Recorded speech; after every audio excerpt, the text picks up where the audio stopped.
mulai 2003 sampai hari ini, inilah tertinggi stok.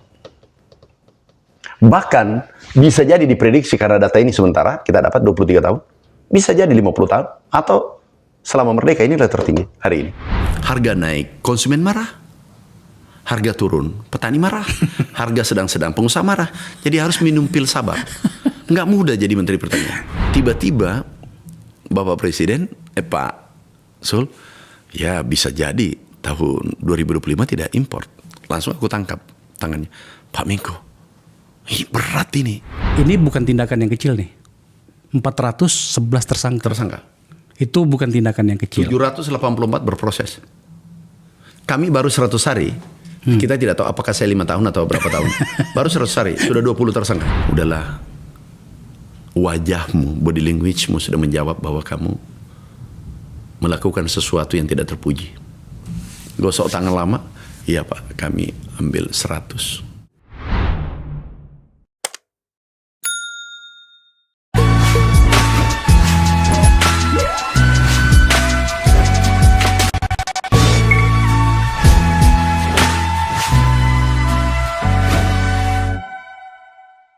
Seperti yang Anda kenali dari forum ini, forum Akbar Faisal Unsensor itu tidak gampang kagum. Kami menjaga logika dan pikiran yang waras dengan menjaga keseimbangan tentang bagaimana menilai sebuah bangsa bertumbuh. Tapi untuk kali ini saya tidak punya pilihan kecuali kagum dan memberikan apresiasi kepada satu kementerian dari pemerintahan Prabowo kali ini.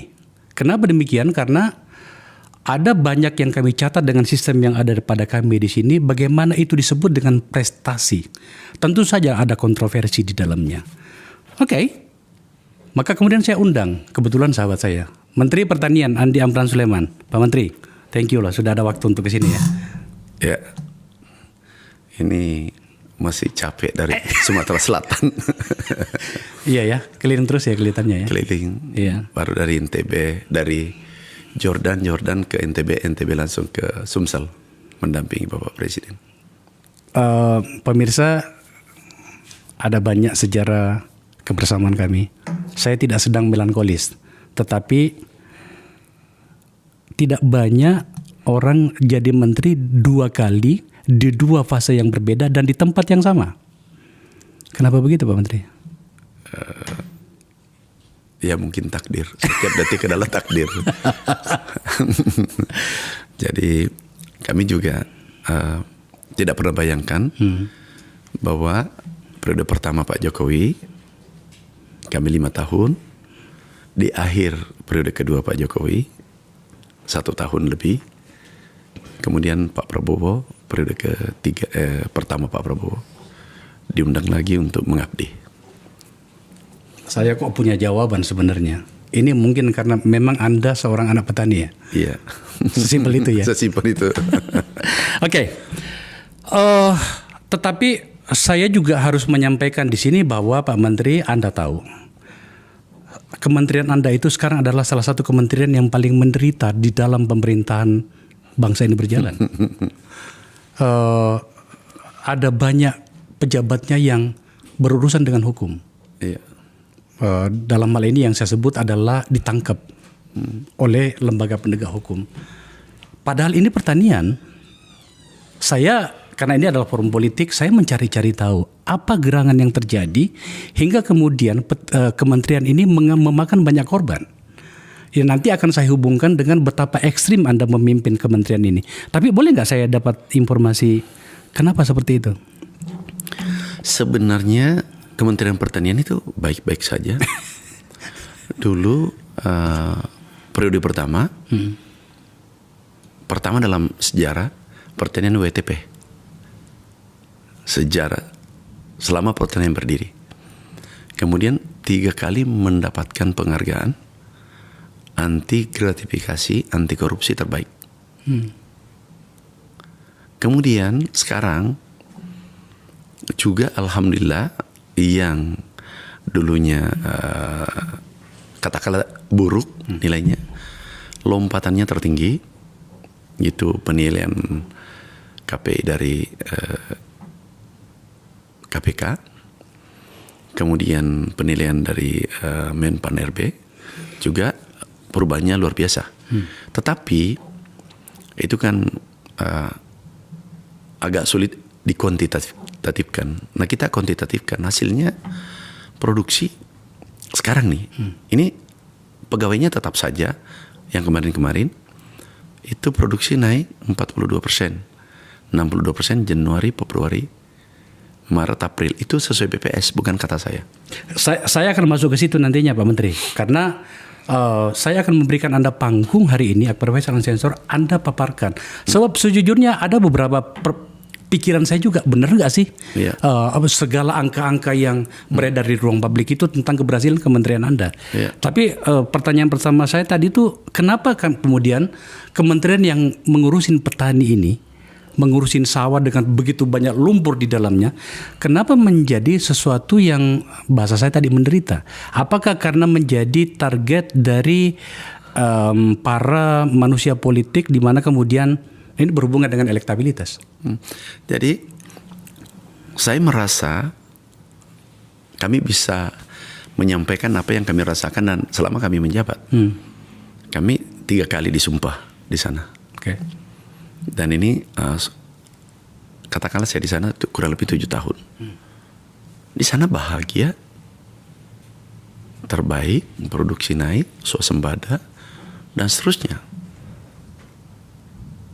Kemudian kalau saya harus jujur akui, dalam bekerja memang dalam tekanan. Karena kami harus ciptakan tekanannya luar biasa tinggi. Karena saya juga menerima tekanan luar biasa. Bayangkan tekanan dari Bapak Presiden. Kami dipanggil beliau, Pak Amran, Pak Mentan, bisa nggak swasembada 4 tahun? Bisa, insya Allah. Kemudian turun menjadi 3 tahun setelah 21 hari. Begitu 45 hari, turun menjadi 1 tahun. Kemudian kami melakukan juga seluruh kemampuan kami bekerja dengan baik. Kemudian ada yang melihat dulu ya bahwa di sana penuh masalah dan seterusnya. Aku melihatnya berbeda. Selama saya masuk baik-baik saja. Kami terapkan meritokrasi.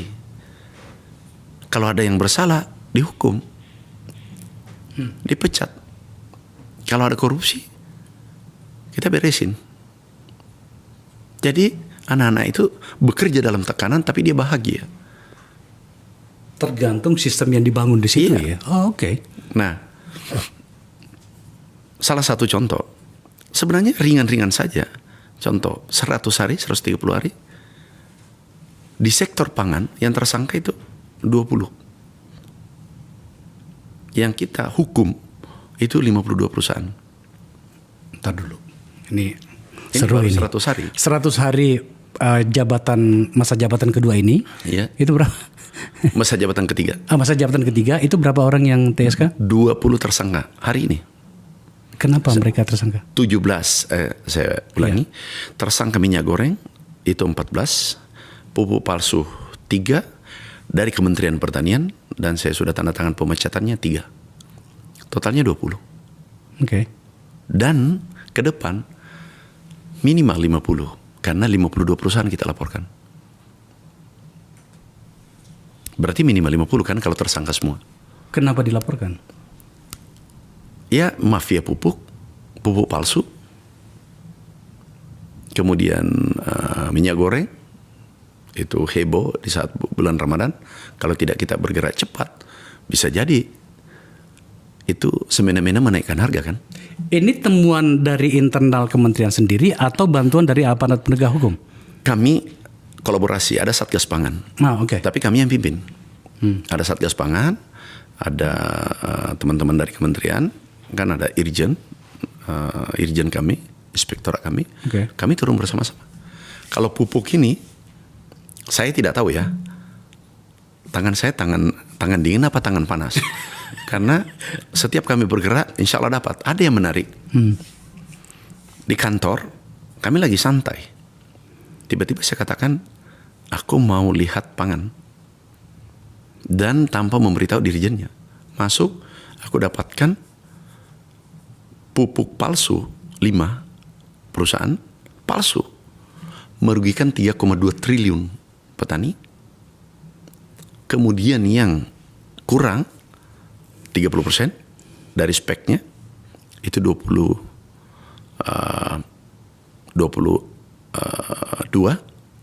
kan totalnya 27 perusahaan. Kami langsung tindak 11 tim yang terlibat kami copot semua. Kemudian perusahaannya kami blacklist dan kirim ke penegak hukum. Sederhana, di sana orang baik. Saat kami mendapatkan penghargaan anti korupsi terbaik, mereka yang kerja. Kami hanya bagian kecil.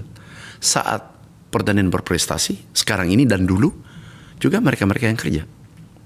Jadi sistem kita bangun, meritokrasi, dan sepakat dengan sistem itu. Kita jalankan, ada orang mengatakan, Pak Menteri tega banget, killer dan seterusnya. Saya katakan kami ini orang baik. Kenapa? Menjalankan regulasi yang ada. Jauh lebih berbahaya tersenyum tapi melakukan pembiaran pada kejahatan. Itu sama dengan beternak kejahatan. Mana yang lebih jahat? Yang menindak pelanggar hukum atau regulasi yang kita sudah sepakati, atau yang melakukan pembiaran. Ini yang melakukan pembiaran sama dengan beternak kejahatan, dan ini akan membebani generasi berikutnya. Setuju. Jadi sederhana. Jadi tidak ada masalah tertekan, ditekan, nggak ada, di sana santai aja. Kita jalankan, kami sampaikan, jalankan sumpahnya, ini regulasinya. Kita jalankan bersama, termasuk saya. Selesai, sesimpel itu.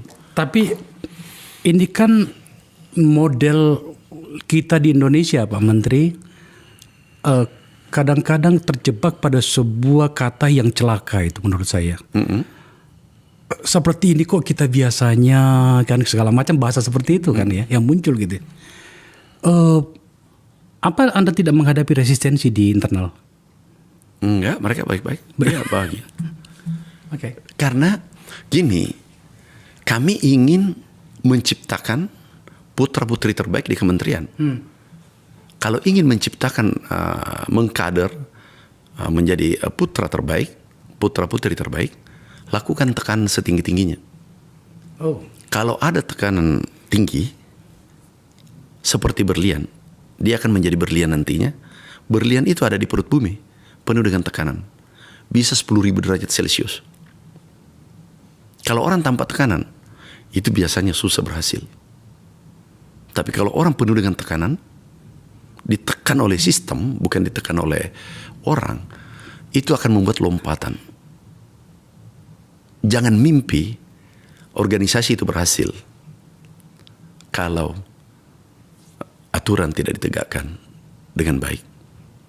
Bila perlu tidak menemukan tekanan, ciptakan tekanan. Biarkan mereka tertekan. Lihat coba negara sahabat kita, Jepang, Korea Selatan, Taiwan, Vietnam. Kami baru saja dari sana. China menciptakan, dia generasi mudanya, kalau dia tidak mendapatkan tekanan, dia ciptakan tekanan itu. Sehingga dia kreatif. Sederhananya kalau di Indonesia, pelaut ulung lahir di ombak besar.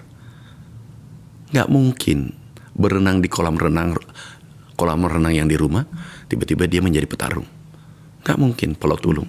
Dalam situasi yang sama pada poin yang kita bahas ini, Pak Menteri, ini perlu saya gali dari seorang menteri yang tampaknya tidak peduli dengan pencitraan ya. Dia bekerja saja apa adanya, adalah telah tercipta sebuah situasi di mana ada pemain lama yang tak ingin digantikan. Kementerian Pertanian bagian dari di mana ada beberapa objeknya itu membutuhkan tangan ketiga atau tangan di luar dari kementerian. Apakah Anda menghadapi tekanan juga dari para pemain lama? Katakanlah misalnya mungkin di pemain minyak goreng, mungkin barangkali di pupuk segala macam. Kami merasa mungkin ya ada merasa menekan, tapi saya tidak merasa tertekan.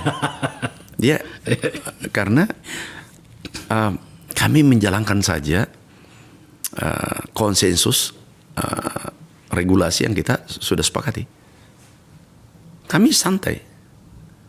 Kalau bekerja yang saya tahu ya, kalau bekerja pakai kalbu itu ringan. Jangan ini ya, kalau ini tekanannya negatif.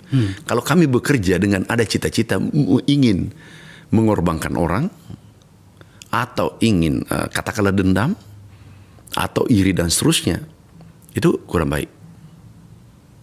Hari ini aku tegur anak-anak, aku beri sanksi, aku pecat, aku peluk. 1.500 kami copot dulu, demosi, mutasi, itu nggak ada yang keberatan. Dia anak saya, aku nasihati mereka. Ini kesempatan Anda untuk berubah sebelum ajal menjemputmu. Oke. Karena nanti di akhirat nggak ada lagi backing, nggak ada lagi. Tunggu dulu, masih bisa nggak kita bertobat? Nggak ada lagi.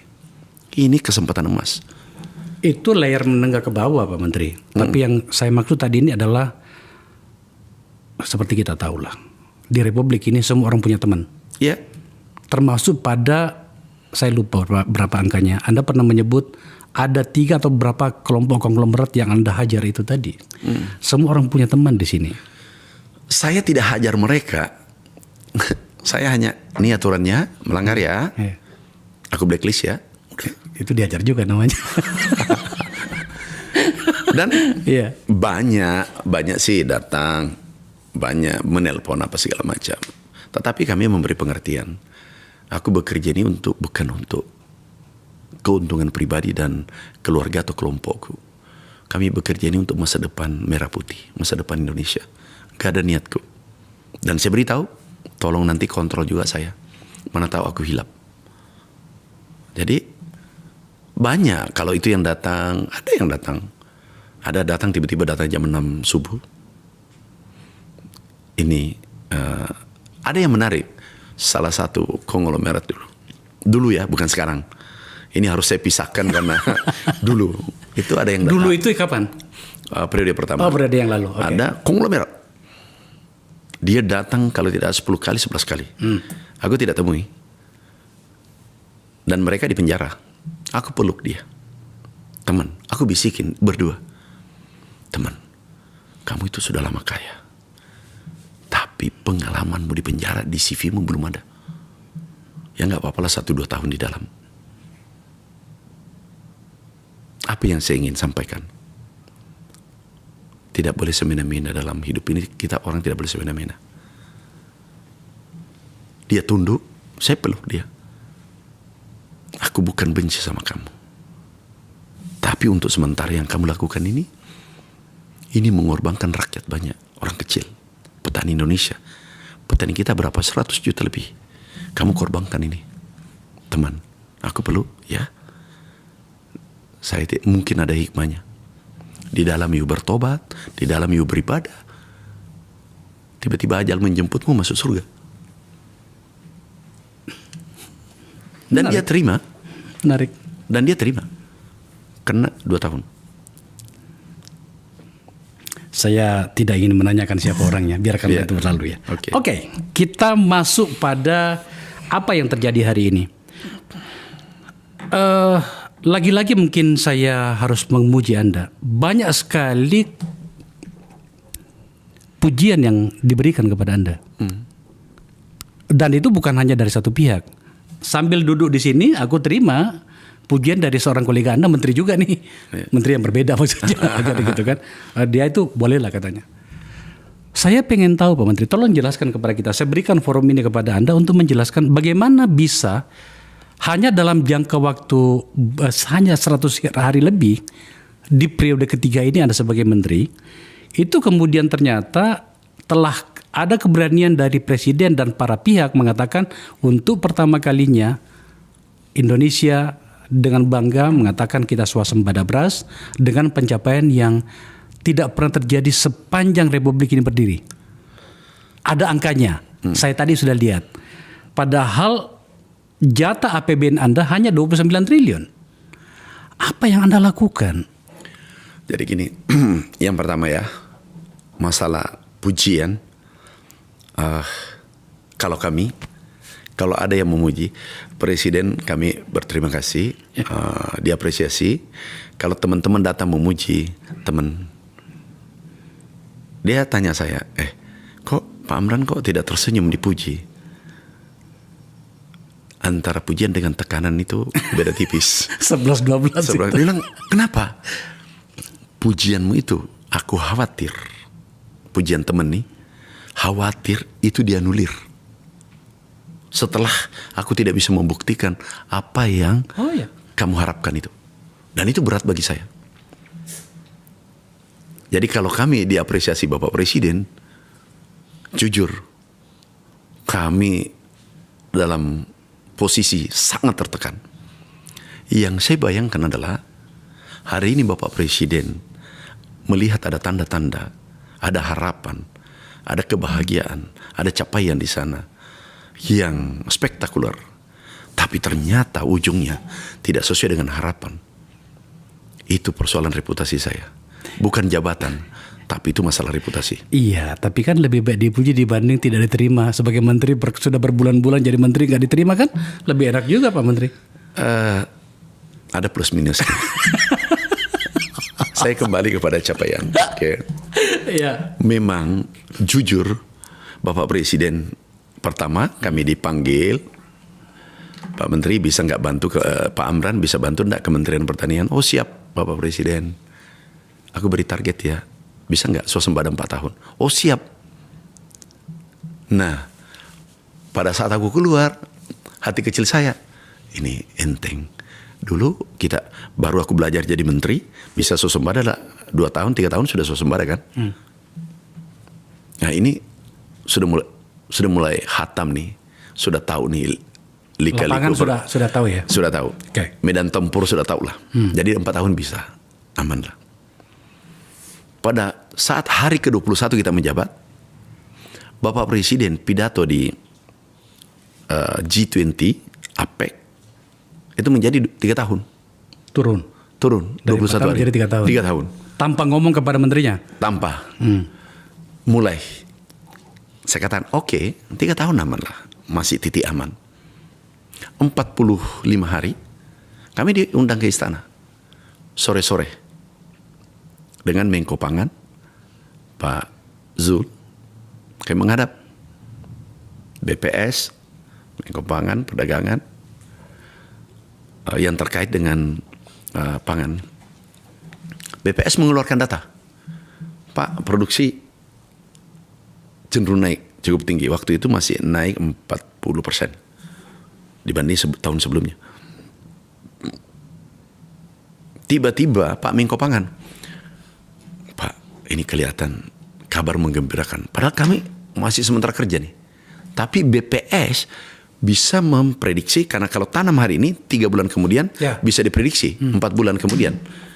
Ya kan? Mengatakan bahwa naik. Tiba-tiba Bapak Presiden, Pak Sul, ya bisa jadi tahun 2025 tidak import. Langsung aku tangkap tangannya. Pak Menko, ini berat ini.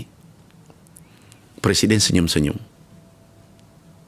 Puncaknya adalah di saat sidang kabinet, beliau sampaikan di sidang kabinet, dan itu ada media, bahwa mudah-mudahan, ada mudah-mudahannya, 2025 produksi kita cukup.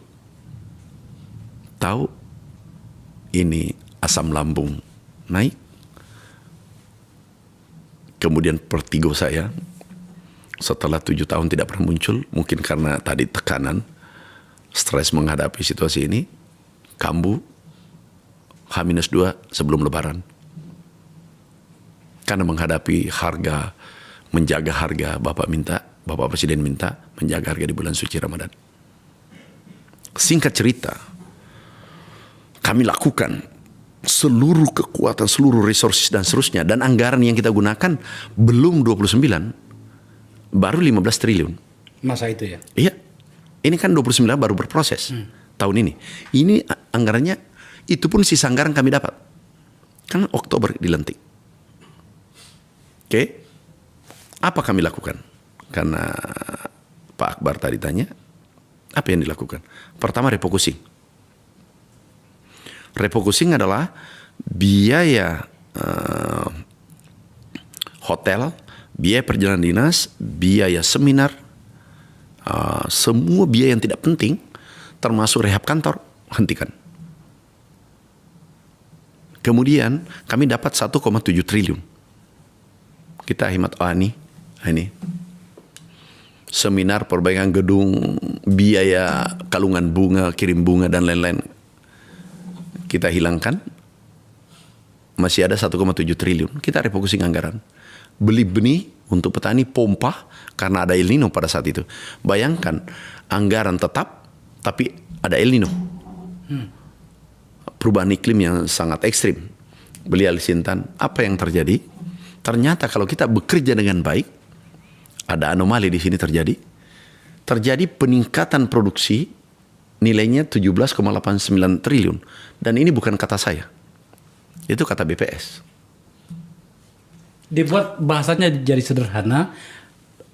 Dari 1,7 triliun tadi itu ternyata hasilnya sekian. Menghasilkan 17 triliun. Kalau kerja yang baik, Kerja yang terukur. baik, terukur. Oke. Dan ini hasilnya. Ini BPS, ini BPS, data BPS ya, bukan data pertanian. Pertanian tidak boleh mengeluarkan data lagi. Kenapa? Itu menjadi bahan perdebatan di publik, ruang publik. Iya, saya dengar itu. Kenapa Anda tidak mengeluarkan data lagi? Enggak boleh. Karena Kenapa? Ini menjadi fitnah, perdebatan di publik, dan tidak menguntungkan bagi negara. Oke. Lebih baik kita, satu data itu BPS. Ini BPS. Ini kan El Nino kan, kekeringan 2024 kan? Iya. 2020 ini harusnya produksi di sini jauh lebih rendah dari tahun sebelumnya. Benar nggak? Nah ini satu. Ini aja dulu. 3 juta. Oke. Di saat El Nino, di saat La Nina, di saat kekeringan ekstrim, produksinya naik 3,3 juta ton bulan September. Itu karena ada pasokan tenaga dari itu tadi ya. Apa namanya? Refocusing anggaran. Tadi itu tadi. Dan strategi kita tepat sasaran. Nih tertinggi kan? Selama 6 tahun. 1, 2, 3, 4, 5, 6, 7 tahun. 6 tahun lah. Nih. Artinya bukan uang segalanya dalam bekerja. Efisiensi itu penting. Tapi setelah efisiensi, efektif, produktif yang dilakukan Bapak Presiden sekarang, ini uang kemana? Diarahkan kemana sehingga bisa menghasilkan sesuatu yang luar biasa. Apa kami lakukan? Hanya satu gerakan dulu karena El Nino, pompa. Nih pompa. Dan ada banyak orang pesimis, nggak mungkin berhasil ini. Ini kekeringan seperti ini. Kita pompa, mana pompa? Kami hanya beli pompa. Dan ini keputusan yang sangat ekstrim. Kalau gagal, ini masalah bagi saya. Bisa kita diperiksa semua. Nih, beli pompa ini Jawa Timur, Jawa Tengah. Dan ini tidak pernah terjadi. Nih, kami minta tolong TNI Polri membantu. Nih. Oke. Nah, keputusan ini sangat berisiko kan? Kalau gagal, bisa dibayangkan. Pasti diperiksa. Kemana-mana dokumen itu tuh. Diperiksa bahwa ini jangan-jangan ada main proyek. Tapi karena berhasil, alhamdulillah, kita tenang-tenang. Jadi inilah yang kita lakukan. Jadi penting, sangat penting, efisien, efektif, produktif. Tetapi setelah refocusing anggaran, ini aku tembakkan kemana? Resources ini aku arahkan kemana? Perbaiki kantor, coret. Kemudian yang tidak mempengaruhi produksi, kami coret. Yang mempengaruhi produksi adalah yang pertama, karena ada iklim ekstrim, berarti air kan? Air. Nah, air kami cari. Yang kedua, benih. Benih yang tahan kekeringan. Yang ketiga, untuk mempercepat karena air terbatas, terjadi evapotranspirasi, evaporasi, penguapan. Kami menggunakan alat mesin pertanian supaya pengolahannya cepat, tidak kering. Jadi paket ini kami beli dengan cepat, menghasilkan hanya 5 bulan, kalau tidak salah Agustus, September, Oktober, November, Desember. 5 bulan menghasilkan 17 triliun. Itu baru padi, belum yang lainnya. Nah, kalau seluruh anggaran tepat sasaran, sektor yang produktif, bisa dibayangkan negara yang kita cintai ini, peningkatan produksinya seperti apa? Artinya Anda ingin mengatakan bahwa tidaklah sebuah sikap yang tepat kalau kemudian pengurangan anggaran atau apapun namanya dari yang diumumkan Presiden kemarin itu menjadi alat ukur kinerja bahwa kami tidak bisa bekerja dengan baik karena anggarannya dikurangi segala macam ya? Gini. Ini supaya tidak salah persepsi ya. Bukan pengurangan anggaran. Refocusing sebenarnya. Efisiensi, efektif, produktif. Contoh nih, biaya TK. Kalau tidak salah 20 triliun. Seluruh ya. Seluruh kementerian? Seluruh kementerian. Oke. Kan ada kalau tidak salah 300-an triliun lebih kan. Bayangkan kalau 300 triliun yang diefisiensikan ini pada sektor yang produktif. Ini luar biasa. Ini tadi masuk 1 triliun tuh. Cuma 1,7 ini ya? Menghasilkan 17 triliun. Iya. Oke. Nah, maksudnya efisien, efektif. Nih, kami sudah lakukan sebelumnya. Perjalanan dinas ini tidak penting. Seminar ini nggak penting. Perbaikan gedung, ini masih bisa saya masih bisa bertahan 5 tahun, 10 tahun nih. Kenapa harus diperbaiki? Oke, kami coret. Rapat di hotel, ditidakkan. Kami rapat di kementerian. Kan ada kantor, begitu besar. Ya kan? Kalau ya mau hemat lagi, ekstrim hemat, rapatnya jam 7. Berakhir jam 10, nggak makan siang kan? Tapi ini maaf ini keterlaluan, nggak. Sekali-sekali aku lakukan tapi enggak masih lah ada rapat makan siang. Nah, itulah dikatakan efisien, efektif di mana saja, dalam keluarga, dalam perusahaan, dalam bernegara. Dan itu sangat tepat. Sangat tepat. Kita tangkap pesannya dengan tegas, Pak Menteri. Saya ingin sebuah penjelasan dan seperti yang saya sampaikan tadi, saya berikan panggungnya. Hari ini, karena angka Anda ini saya nggak ngerti ini. Tadi saya ditunjukin para pemirsa, ternyata Kementerian Pertanian itu mengembangkan sebuah sistem di mana itu ternyata itu per detik sampai pada detik per hari ini.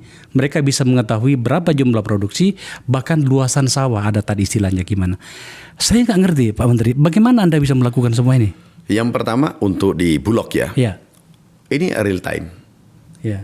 Detik sekarang itu 19.000 sarapan gabah 19.500. Yang mana? Yang ini ya? Yang ini. Ya, ini. Ya. Sekarang serapan kita beras 1,4 juta ton. Ini 1,4 juta ton baru 3 bulan lebih. 3 bulan? 3 bulan lebih. Masuk kurang lebih 4 bulan. Oke. Dulu itu 1 tahun. Hanya 1.900.000. Maksimal. 5 tahun terakhir maksimal 1,2 juta. Okay. Artinya, kembali yang tadi. Artinya, nih, kembali yang tadi. Nih, kita lihat angka ini. Kembali, nah, nih. 1,4 juta ton baru 3 bulan lebih. Dulu 1 tahun 1,2. Bahkan pernah 900. 1 tahun. Dan orangnya tetap itu juga. Jadi meritokrasi. Beri target. Kamu tidak capai target. Sorry teman. Minggir dulu. Oh. Pada bagian ini saya dapat jawaban. Itukah yang membuat kami sering mendengar kalimat dari Anda tidak mampu gua pecat, Anda tidak mampu gua geser, itu ya? Bukan saya yang geser. Dirinya sendiri? Dia bermohon. Jadi mau Pak, tolong Pak Menteri geser aku. Tolong copot aku. Aku beritahu. Kalau kamu mencintai anak istrimu, kamu mencintai pekerjaanmu, capai target ini. Dulu, awalnya, nih, 13.000 ton Januari. Aku katakan ini berbahaya. Dan orang tidak mengetahui, tidak tahu apa dampaknya kalau gabah tidak dibeli, jagung tidak dibeli. Apa dampaknya? demotivasi petani kita berhenti tanam. Dia berhenti tanam, produksi turun tahun berikutnya. 4 bulan berikutnya. Dan itu terlihat dari data. Begitu serapan rendah, langsung luas tambah tanam turun. Nah, tapi dengan kemarin meritokrasi, kalau tidak sanggup, ini targetnya tidak sanggup, minggir dulu. Ada 5, ini kami komunikasi dengan Menteri BUMN. Ada 5, pinwheel, geser. Hasilnya apa? Tahun lalu 9.000, ini 100. Ini berapa persen? 1000% kan? 19? Iya. 1000% lebih? Iya, lebih. Ini 19, ini. Coba kalau ini dijumlah, ini hanya, ini 35.000 ton. Iya. Ini 800.000 ton. Itu 2000%. 750.000 ton. Iya. Ini 2000%, bukan 200%. Kemudian sekarang ini, kalau kita prediksi sampai akhir bulan, sekarang 1 juta 1 bulan. Nih, ini sejarah pertama nih. 1 juta 1 bulan. Ini 1 bulan nih, bulan April. Sebentar lagi. Ini pasokan ya? Pasokan yang dulunya maksimal 200.000. Nih, 300.000. Rata-rata 200.000. Ini 1 juta. Berarti apa? 500%. Ini 500% dengan sumber daya yang sama. Anggarannya sama kan? Anggarannya sama aja kan? Iya. Nggak ada beda kan anggarannya? Nggak ada beda. Yang membedakan adalah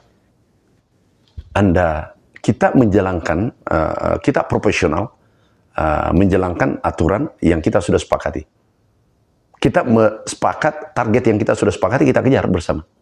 Tidak bisa minggir dulu. Jadi bukan saya memecat, memberhentikan. Mereka yang bermohon, cara bermohonnya adalah tidur. Tidak ke lapangan, tidak mencapai target. Oke, ini untuk beras. Sekarang kita lihat sawah dulu. Gimana sawahnya?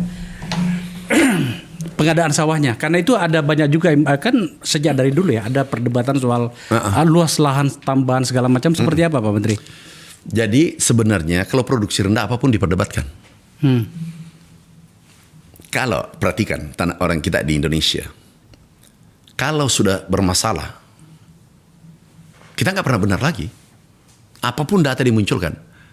Tapi sekarang mungkin agak-agak berat ditunjukkan lagi. Ini salah urus atau apa karena gabah hari ini, beras hari ini di Bulog. Ini ada datanya. Kita harus gunakan data supaya tidak polemik. Apalagi ini unsensor. Ini 3 juta ton. Nih, tertinggi. Iya. April 2025. Mulai 2003 sampai hari ini, inilah tertinggi stok. Bahkan bisa jadi diprediksi karena data ini sementara, kita dapat 23 tahun. Bisa jadi 50 tahun, atau selama merdeka inilah tertinggi hari ini. Ini data real time, ini real time-nya. Kita yang tadi, kami sudah tunjukkan. Nah ini. Kembali ke yang tadi, Dek. Kembali yang tadi. Nah, penjelasannya pemirsa, saya ikut-ikutan jadi seorang pengamat ekonomi pertanian juga nih.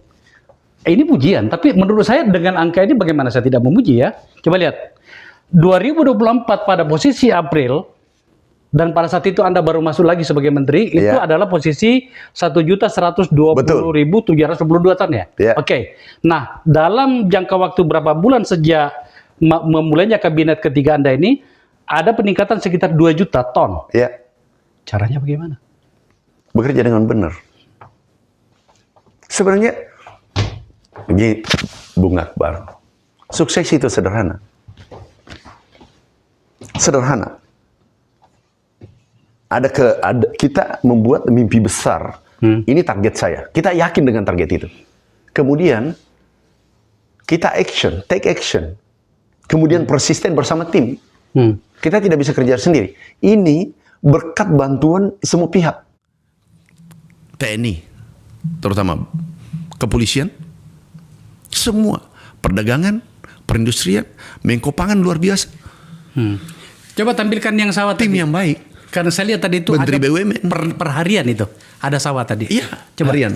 Mana yang harian? Nah ini yang harian tadi munculkan. Ini per jam muncul datanya, per detik Tunggu dulu. Ini sistem informasi berbasiskan teknologi ini dibangun sendiri ya Pak Menteri? Dibangun sendiri oleh Kementerian Pertanian. Kita kadang ahli-ahli kita libatkan. Yang terpenting kami bisa pantau seluruh Indonesia. 38 provinsi. Real time. Kemudian hasilnya ini kemarin kita lihat nih. Coba yang bulanan itu, yang harian, produksi harian. Nah ini menarik nih, coba dilihat. Ini kami mengkomparasi 2025 yang bulan sebelumnya Maret dengan tahun sebelumnya. Oke. Kalau itu berada di bawah, itu berbahaya. Nih, di sini 62, ini akumulasi 900 kan? Ya. Ini 700 kan? Ya. Nah, di sini 700. Berarti peningkatan. Kemudian hariannya kita pantau. Di sini 42. Dulu 48, di sini 62. Peningkatan. Kalau ini dibawa, dan pernah terjadi di Januari, kami langsung evaluasi. Provinsi mana, kabupaten mana, kecamatan mana, desa mana yang rendah. Apa yang terjadi? Apakah PPL-nya tidak masuk? Laporannya tidak masuk? Atau ada kekeringan? Atau ada banjir di sana? Begitu ada banjir, kita kirim benih ke sana. Gratis. Begitu, alat olahnya, alat panennya kurang, kita kirim ke daerah itu. Jadi kita siapkan resources dari pusat, tapi kita bisa petakan, pantau seluruh Indonesia, di sini terjadi perlambatan peningkatan luas tanam. Begitu terjadi itu, kami ngecek desa ini, RT ini, RW ini, ada banjir. Ada banjir, kirim benih. Terus, alat mesin pertanian, apa yang dibutuhkan? Oh, di sana kekeringan, ada kekeringan, kirim pompa. Nah, jadi ini pentingnya kita pantau per detik. Saya akhirnya mendapat jawaban kenapa Anda sering mendapat pujian termasuk dari Presiden. Tapi saya bisa membayangkan organisasi Kementerian Pertanian itu betul-betul sangat mobile ya. Iya. Untuk merespon semua ini gitu ya. Ada yang menarik. Biasanya kalau tidak masuk kantor, pada saat terjadi decreasing, penurunan, saya katakan, umumkan, pegawai kementerian yang bertugas izin kalau masuk Jakarta, masuk kantor. Minta izin kalau masuk kantor. Kenapa begitu? Tidur di lapangan. Oh, oke. Justru aku tidak cari kalau dia di lapangan, tapi izin kalau mau masuk Jakarta. Saya kayaknya tidak cocok karena saya kerja di Kementerian Pertanian. karena tidak ada sawah di Jakarta kan? Iya, nggak ada. Iya. Jadi kantornya ya di lapangan. Oke. Apa hasilnya dengan itu? Yang tadi sebelum kami ke luar negeri naik 2 kali lipat, kembali positif dibanding bulan sebelumnya. Berapa hari dulu di Jordan itu? 5 hari. Iya. Jadi dari 23 jadi naik 60. Saya ingat, kan kita kan bareng pulang dari Makassar ke Jakarta. Iya. Pak Menteri, sekali lagi selamat ya atas pencapaian-pencapaian ini ya. Menurut saya adalah fair bagi kami untuk menyampaikan informasi yang berbeda dari yang diinginkan banyak orang. Yang diinginkan banyak orang itu adalah criticism. Iya. Di forum ini pun juga saya mengkritisi Anda, tetapi dengan cara yang elegan. Kenapa saya menyebut diri elegan? Karena saya berikan Anda kesempatan untuk menjelaskan apa pencapaian itu. Seharusnya begitulah, harusnya kita bertumbuh dalam sebuah sistem informasi seperti ini. Saya mau tidak mau harus juga menanyakan beberapa hal lagi. Baru-baru ini Presiden Prabowo Subianto melakukan sebuah kebijakan yang membuat banyak orang kaget. Beliau mengatakan gini, itu kebijakan kuota impor itu diberhentikan. Oke. Pada beberapa bagian saya merasa, wah ini bagus ini. Sebab kuota impor itu kadang-kadang menjadi alat untuk bermain. Saya rasa Kementerian Pertanian paham betul soal ini. Saya akan bertanya soal itu. Tapi pertanyaannya pada bagian ini adalah, apakah ini tidak memukul produksi kita, khususnya pada produksi yang memang di mana kita bertumbuh juga, katakanlah padi, katakanlah yang lain barangkali. Jadi gini, pada saat beliau, karena saya ada, pada saat beliau menyampaikan kuota itu dihilangkan dan seterusnya, karena kami hadir. Itu pada kondisi tertentu, situasi tertentu. Nah, kami sebagai pembantunya harus mampu mengimplementasikan sesuai kepentingan negara, kepentingan rakyat Indonesia. Poin penting yang kami ingin sampaikan bahwa seluruh kebijakan pemerintah apapun dalam bentuk apapun, kuota tidak kuota apa segala macam, itu harus menguntungkan, kalau sektor pertanian menguntungkan petani Indonesia. Itu dulu kata kuncinya. Kita sepakat kan? Ya. Saya ulangi, seluruh kebijakan yang diambil oleh pemerintah, Bapak Presiden, pasti ingin membela rakyat. Karena kami tahu persis, Bapak Presiden sangat sayang pada rakyat kecil. Kami rasakan sektor pertanian. Dan ada buktinya. Pupuk kurang ditambah 2 kali lipat. Ya. Kemudian kur untuk petani diputihkan. Ya kan? Kemudian listrik itu yang menengah ke bawah itu kan lebih banyak petani. Ya. Diskon. Kemudian naik haji, yang banyak itu petani. Kan 100 juta lebih petani. Iya kan? Katakanlah 50-60%. Peternak, petani, pekebun. Naik haji, turun. Kemudian tol kemarin. Ada yang menarik tiket pesawat. Dia saat tahun baru minta turun. Apakah ini bukan terang benderang? Bukan gelap, tapi terang benderang. Nah, saya kembali ke pertanian. Apapun kebijakan dilakukan pemerintah itu untuk rakyat. Dan aku tahu kebatinannya Bapak Presiden. Ini seluruh kebijakannya itu menguntungkan rakyat Indonesia. Dan yang disampaikan ini adalah special case, kasus khusus. Itu katakanlah kedelai. Jangan dipersulit lah, karena toh masih butuh impor. Gandum, kedelai itu masih ada produksi. Gandum kita belum produksi. Ngapain di kota-kota? Itu maksud beliau. Artinya kalau ini dipersulitkan petani kena. Tetapi kalau beras, saya kembali. Sekarang gudang kita sudah penuh. Kita sudah sewa gudang 800.000 ton hari ini. Stoknya tertinggi selama 20 tahun. Pertanyaan saya, apa impor harus dibuka? Kuotanya dibuka? Pasti tidak bisa impor. Selesai. Bapak sudah jawab. Oke. Logika yang dibangun oleh beberapa pihak menyangkut itu begini, Pak Menteri. Kami di forum ini sangat mencatat ideologi sosialisme pembangunannya Pak Prabowo di sini. Itu tidak main-main loh itu. Iya. Makan bergizi gratis lah, pupuk ditambah lah, kur tadi itu yang diputihkan itu sebenarnya kebijakan gila itu, luar biasa itu. Dan terasa, itu baru 100 hari. Kami mencatat itu, pasti.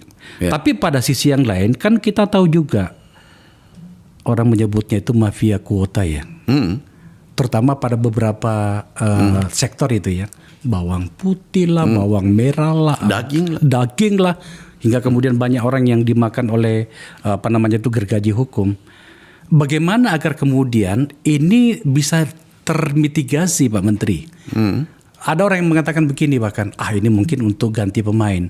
Bahasa yang tidak nyaman, tetapi butuh jawaban menyangkut itu. Oke. Sektor pertanian karena di bawah saya. Kalau Bapak temukan siapapun, itu tidak menunggu besok. Hari ini saya selesaikan. Jadi mau pemain macam-macam lah omongannya.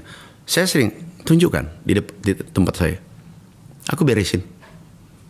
Dan saya katakan, kalau aku tidak bisa beresin, aku yang pulang.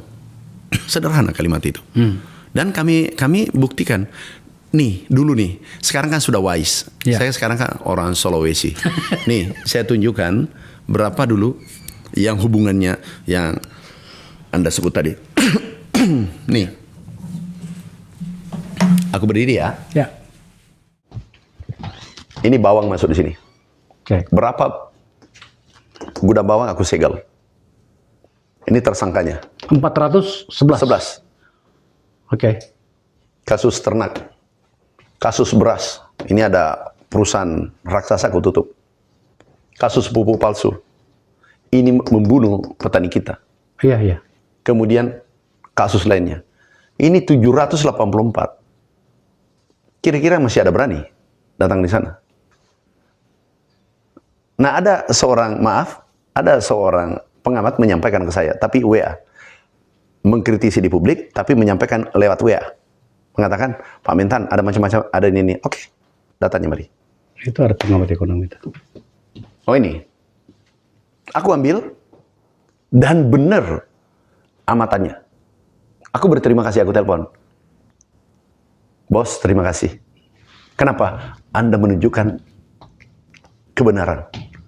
Itu Tahu, aku pecat. Sahabat kita itu. Ya. Pengamat itu sahabat kita itu. Sering di sini, Kak. Oh, sering. Aku coba. Dan betul, apa yang disampaikan benar. Ya. Artinya pemirsa, ini saya telah memediasi pertanyaan Anda, jawabannya ada. Dan ini tadi hasilnya nih. Lagi-lagi pada situasi di mana yang saya sampaikan tadi, semua orang di Republik ini punya teman, apalagi kalau Anda punya duit, ini bukan tindakan yang kecil nih. 411 tersangka. Itu bukan tindakan yang kecil. 784 berproses. Kami baru 100 hari. Kita tidak tahu apakah saya 5 tahun atau berapa tahun. Baru 100 hari, sudah 20 tersangka. Jadi mungkin karena yang berkasus sudah 52.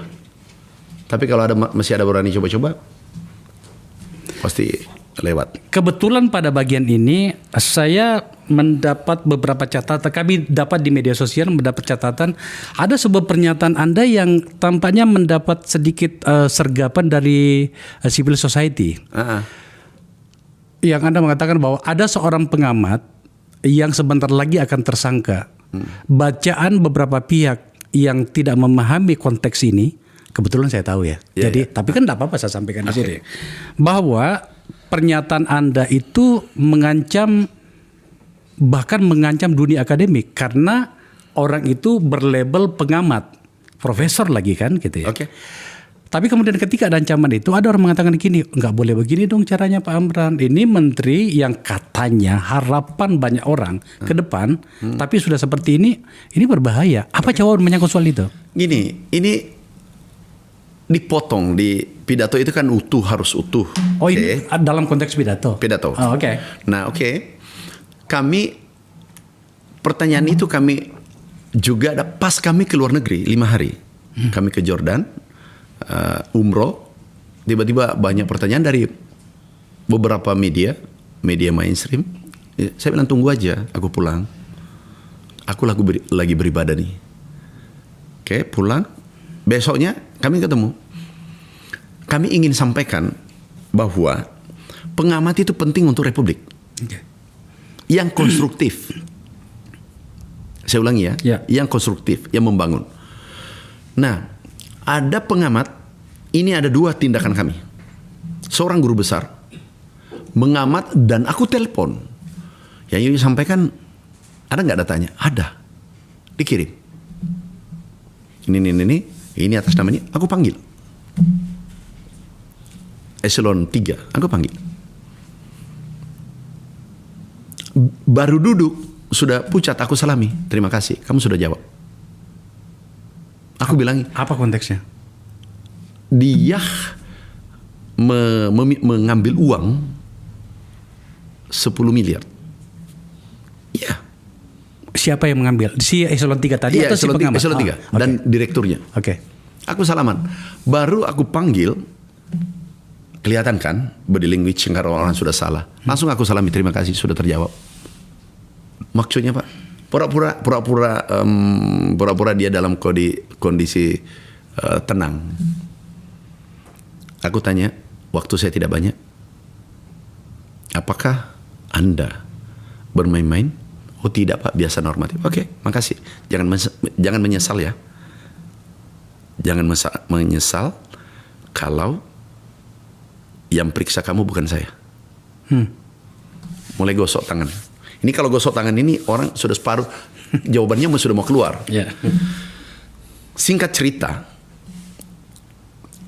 ada irjen di sampingku dan dia sudah tanya, mungkin sudah 1 bulan, 2 bulan, 3 bulan, tapi belum mengaku. Aku beritahu, udahlah, wajahmu, body language-mu sudah menjawab bahwa kamu melakukan sesuatu yang tidak terpuji. Gosok tangan lama, iya Pak, kami ambil 100 juta. Oh enggak masalah, itu hilap, tapi kamu bertobat ya. Udah selesai ya, aku mau jalan. 100 ya, 100 kita pertanggungjawabkan bersama. Artinya mungkin kamu ganti atau saya bantu gantikan kalau kau tidak punya uang, karena itu uang negara. Uang orang lain. Gosok lagi, Pak sebenarnya 500. Udahlah, waktuku ini aku mau rapat sebelah. Coba sebutkan. Iya Pak, totalnya 10 M. Kita salaman. Aku pecat. Itu yang menyampaikan pengamat. Jadi saya berterima kasih dan saya doakan pengamat itu masuk surga. Oke. Saya kagum pada pengamat itu. Karena mengamat, Pak ada gini, saya katakan mana datanya. Yang kedua, ini bukan pengamat, pejabat. Pak Mentan, tanda petik setengah teror. Hati-hati Pak Mentan, gini-gini ini ada keluarga saya ditipu itu, katanya itu akan naik ke atas. Oke, datanya mana? Tolong kasih data. Saya tidak boleh menghukum anak buah saya membabi buta. Oke. Dikirim. Kirim datanya, aku panggil, ngaku juga. Saya tak beresin. Oke. Saya pecat juga. Dan sekarang tersangka di kepolisian. Kemudian ada lagi pengamat yang Anda tanyakan. Nah ini yang menarik. Selama saya jadi menteri, sepertinya saya belum pernah berbuat benar di Republik ini. Mungkin 90% langkah saya salah. Di mata dia maksudnya? Di mata dia. Oke. Oke, setelah saya jadi tidak menteri, dia berubah menjadi pengusaha. Adiknya? Dia berubah menjadi pengusaha. Okay. Pengamat menjadi pengusaha. Oke. Oke. Setelah menjadi pengusaha, fiktif. Nggak banyak sih nilainya. Bukan satu kali main proyek. Nggak banyak nilainya. Yang satu proyek 5 miliar, tapi fiktif. Saya buat menjadi lebih tegas. Si pengamat itu yang kata Pak Menteri tadi, selama jadi menteri tidak pernah benar di matanya. Ya. Tapi aku terima. Terima, oke. Tetapi ketika tidak jadi menteri, dia malah jadi pengusaha. Saya tidak jadi menteri. Oh, dia jadi pengusaha di dalam. Dia jadi pengusaha di kementerian. Berubah di kementerian. Iya. Dan berhenti menjadi mengamat. Pertanyaan benar semua. Oke. Positif. Oke. Nah, aku cek ada apa? Kenapa tidak kritis di saat saya pergi? Ternyata punya proyek di dalam. Aku cek fiktif. Wow. 5 miliar. Sudah selesai. Kami investigasi. Apa benar? Nggak boleh fitnah. Nah itulah konteksnya. Nah banyak yang mungkin yang merasa tersakiti memviralkan bahwa Menteri Pertanian anti kritik. Dia mengkritik saya. Tapi aku terima. Aku cek. Nggak benar ya. Itu sumbangan. Kalau ada kritik kita terus kita posisi benar di fitnah, ya kita sabar aja. Kenapa?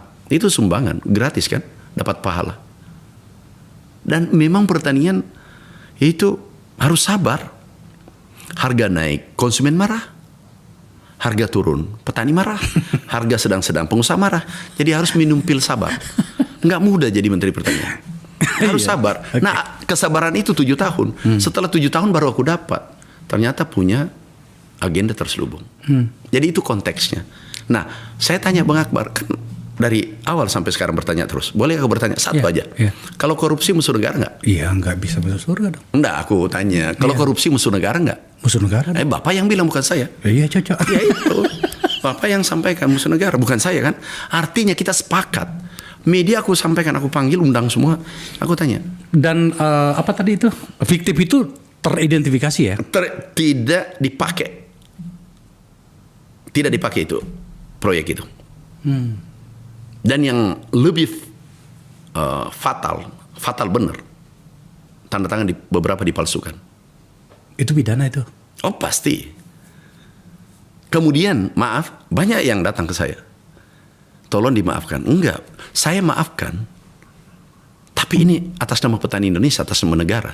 Aku ini lagi menjabat. Kalau perlu aku datangi. Saya maafkan.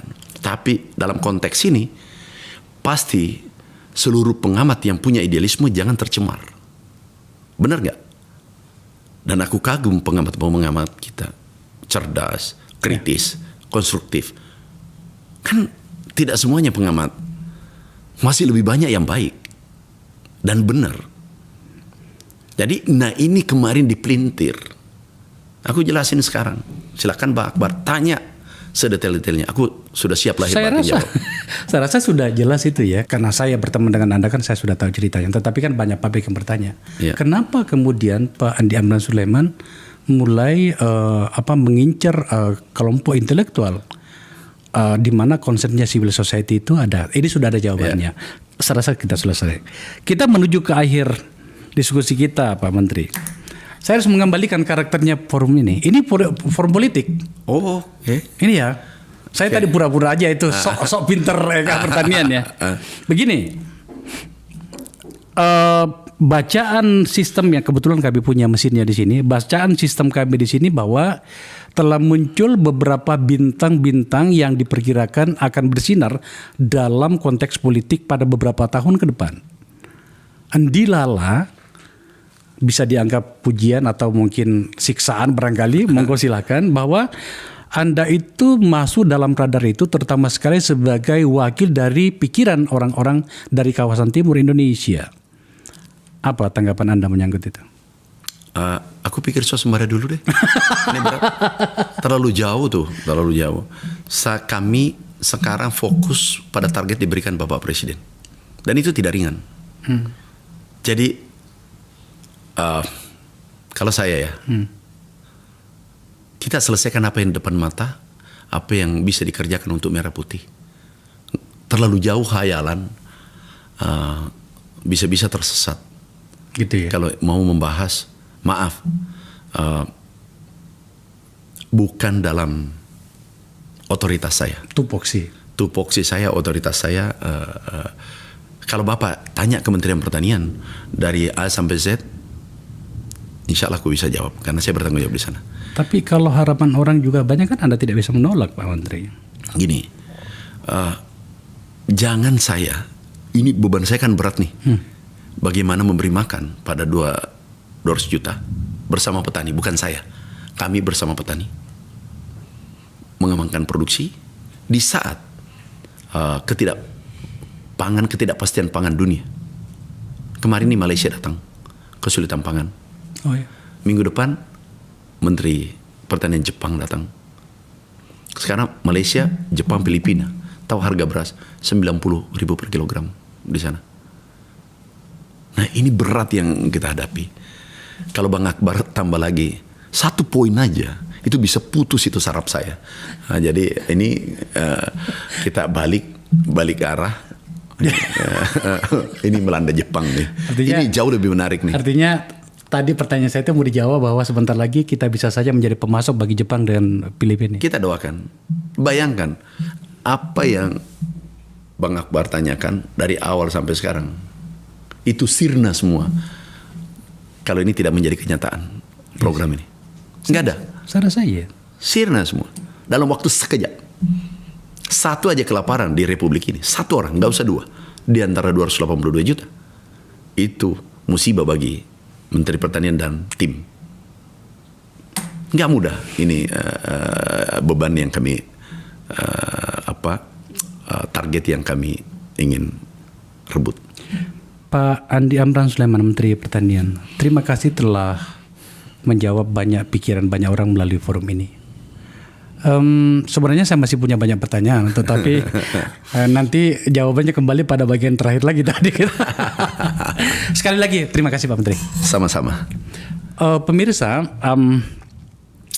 saya sengaja untuk menambah masa tayang kita ini, sebab ada angka. Sekali lagi saya katakan seperti yang Anda tahu, forum ini dan khususnya saya tidak gampang kagum. Tetapi ketika sesuatu memang harus dikagumi, maka saya dengan kepala tegak akan mengatakan iya saya kagum. Bukan karena saya kenal Pak Andi Amran Sulaiman, saya dekat dengannya. Tetapi beginilah seharusnya kita berbangsa, kita berdiskusi, kita bercakap-cakap. Berikanlah respon dan respek ketika itu layak diberikan. Kritik silahkan berikan. Tapi jangan kemudian juga kita terjebak pada sesuatu yang kita tidak pahami. Maka untuk itulah kita perlu bercakap-cakap. Terima kasih telah menyaksikan percakapan ini.